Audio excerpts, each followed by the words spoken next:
Ada yang menarik terkait dreste yang berlaku di Desa Les, Kecamatan Tejekule Buleleng. Ternyata para pemangku di desa ini tidak menggunakan genta saat menghaturkan upakara. Tradisi ini sudah berjalan sejak ratusan tahun silam.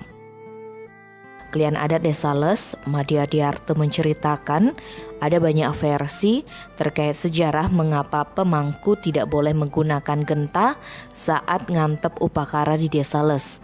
Menurut Adiarte, salah satu terkait dengan cerita seorang sulinggih yang pernah ada di Desa Les. Konon dalam sebuah pertemuan dengan tokoh adat setempat, sang sulinggih menyarankan agar para pemangku di Desa Les menggunakan genta saat ngantep upakara. Oleh karena ide pedanda sangat dihormati atas kepintaran dan kesaktiannya, maka mulai saat itu para pemangku di Desa Les memakai bajra ketika muput upacaranya. Untuk membalas bakti masyarakat Desa Les, sang sulinggih menghibahkan bajra dan siwakarana sebagai simbolis beliau masih ada di Desa Les. Karena merupakan benda suci, bajra dan siwakarana disimpan di gedong Pura Geria.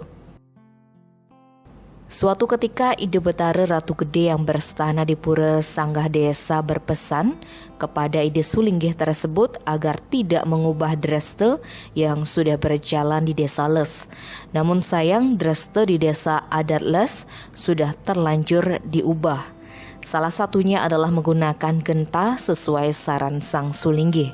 Akibatnya banyaklah kerama jatuh sakit kemudian meninggal dunia. Atas musibah tersebut, prajuru desa mengadakan rapat dan memutuskan untuk melaksanakan upacaranya Mahayu-ayu, memohon kepada betara-betari yang berstana di Desa Les agar menghentikan wabah yang melanda desa dan menyelamatkan kerama. Kerama desa melaksanakan upacara guru piduka atau kesisipan dan diputuskan untuk menyimpan genta di gedong pura tempat masing-masing pemangku bertugas. Itu sebabnya sampai sekarang di 4 pura tersimpan bajra seperti Pura Jeruan Balai Agung, Pura Dangke, Pura Puseh, dan Pura Sanggah Desa. Atas peristiwa itulah pemangku di Desa Les sampai sekarang tidak menggunakan genta atau bajra saat ngantep Banten.